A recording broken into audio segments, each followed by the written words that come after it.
یہ جی جھنگ میں ایک بڑا افسوسناک واقعہ سامنے آیا ہے۔ اشال فاطمہ جس کی عمر 16 یا 17 سال ہے بتائی جا رہی ہے، اور یہ لڑکی جو ہے گھر سے اس کو ایک لڑکا لے کے جاتا ہے رزلٹ لینے کے لیے، اور یہ گھر سے پھر غائب ہو جاتی ہے۔ 2 دن یہ اغوا ہوتی ہے۔ اس کا والد تھانہ سیٹلہ ٹاؤن میں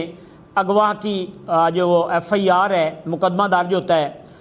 پولیس اس کے اوپر تحقیق کر رہی ہوتی ہے، اور یہ جو لڑکا لے کے جاتا ہے یہ آگے اپنے 2 دوست بلاتا ہے، اور وہاں پہ ایک گھر میں اس لڑکی کو رکھتے ہیں۔ وہاں پہ اس کو نشہ آور ادویات کھلائی جاتی ہیں، نشہ دیا جاتا ہے۔ جب اس کی حالت خراب ہوتی ہے تو پھر اس کا علاج بھی وہیں گھر میں کیا جاتا ہے، باہر سے انجیکشن وغیرہ لا کے اس کو لگائے جاتے ہیں۔ 2 دن جب دیکھتے ہیں کہ اب اس کی حالت جو ہے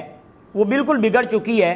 تو پھر یہ ایک مقامی ہاسپٹل جھنگ میں لے کے جاتے ہیں، اور وہاں پہ اس کو چھوڑ کر فرار ہو جاتے ہیں۔ پولیس اغوا کے مقدمے میں پہلے بڑی ایکٹیو تھی۔ یہاں پہ ایک چیز تو ہمیں یاد آئی ہوگی، RPO فیصل آباد سہیل اختر سکھیرا صاحب، وہ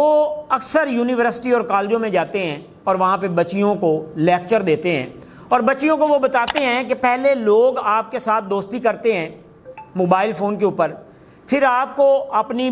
باتوں میں الجھاتے ہیں، اور پھر وہ آپ کو بلیک میل کرتے ہیں۔ اب سوال یہ ہے کہ یہ جو نشہ ہاسپٹل تک، کالجوں تک، یونیورسٹیوں تک پہنچ چکا ہے، اس کو کیسے ختم کیا جائے گا؟ وزیر اعلیٰ پنجاب مریم نواز شریف صاحبہ بڑی ایکٹیو ہیں۔ IG پنجاب کو انہوں نے سخت ہدایات دی کہ یہ جو منشیات بیچنے والے ہیں ان کو کیفر کردار تک پہنچایا جائے، لیکن بدقسمتی سے ہم نے دیکھا کہ یہ نشہ پینے والوں کے اوپر بھی ناانصافی ہو رہی ہے، بیچنے والے بھی چھوٹے جو ہیں، لیکن بڑے مگرمچھ جو ہیں وہ ابھی بھی بچے ہوئے ہیں جو ان یونیورسٹیوں تک سپلائی کرتے ہیں۔ اب حالات یہ آ چکے ہیں کہ یہ بچی گھر سے غائب ہو جاتی ہے، اور اس کے بعد ہاسپٹل میں جب یہ تمام واقعہ سامنے آتا ہے، تھانہ سیٹلہ ٹاؤن ہے اور SHO ذیشان پاتوانا ہیں، وہ اس کے اوپر ورک کرتے ہیں، اور یہ جو ملزمان ہیں یہ تینوں ملزمان گرفتار بھی کر لیے گئے ہیں۔ ابھی تک 3 لڑکے ہیں جو اس لڑکی کو وہاں پہ انہوں نے ایک گھر میں رکھا ہوا تھا، اور پھر یہ ایک گاڑی کے اوپر آتے ہیں ایک ہاسپٹل میں۔ جب وہاں پہ ہاسپٹل میں انٹر ہوتے ہیں تو 2 لڑکے کار سے نیچے اترتے ہیں، اس لڑکی کو ویل چیئر کے اوپر لے کر ہاسپٹل میں چھوڑ کے فرار ہو جاتے ہیں۔ اس کے بعد پولیس اور CCD جو ہے اس کے اوپر کارروائی کرتی ہے۔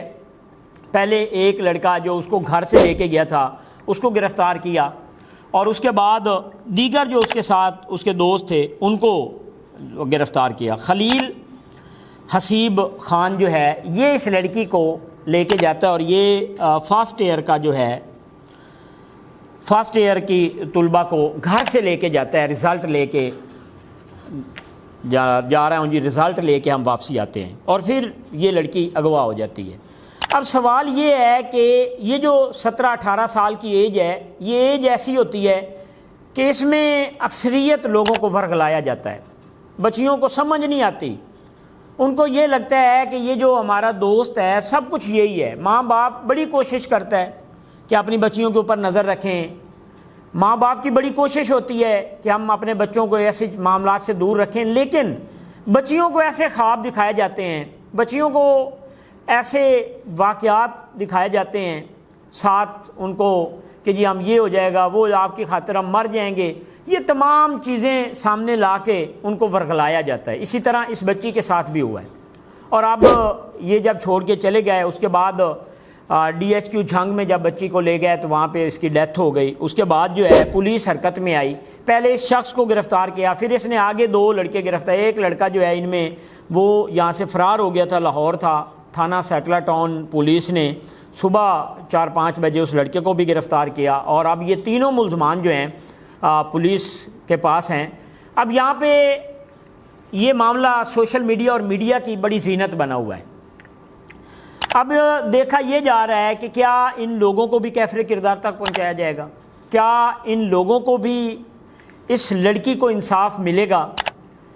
یہ لوگ جو اس کو 2 دن اغوا کر کے گھر میں رکھتے ہیں، اس کو پہلے نشہ دیتے ہیں، پھر اس کا علاج کرتے ہیں، گھر میں انجیکشن لگاتے ہیں، پھر 2 دن بعد جو ہے ایک ہاسپٹل میں چھوڑ کے فرار ہو جاتے ہیں، تو ایسے لوگوں کو بھی کیفر کردار تک پہنچانا چاہیے، اور اس کے اوپر وزیر اعلیٰ پنجاب مریم نواز شریف صاحبہ کو بھی نوٹس لینا چاہیے۔ اور ایک طرف تو وزیر اعلیٰ پنجاب مریم نواز شریف صاحبہ جو ہے وہ خواتین کو ریڈ لائن کہتی ہیں، دوسری جانب ہم نے دیکھا کہ ایسے واقعات کے اوپر بڑا ایکشن بھی ہوتا ہے، لیکن وہیں پہ ایسے واقعات پھر جنم لے رہے ہیں، تو یہ جنگ میں بڑا ایک افسوسناک واقعہ سامنے آیا ہے۔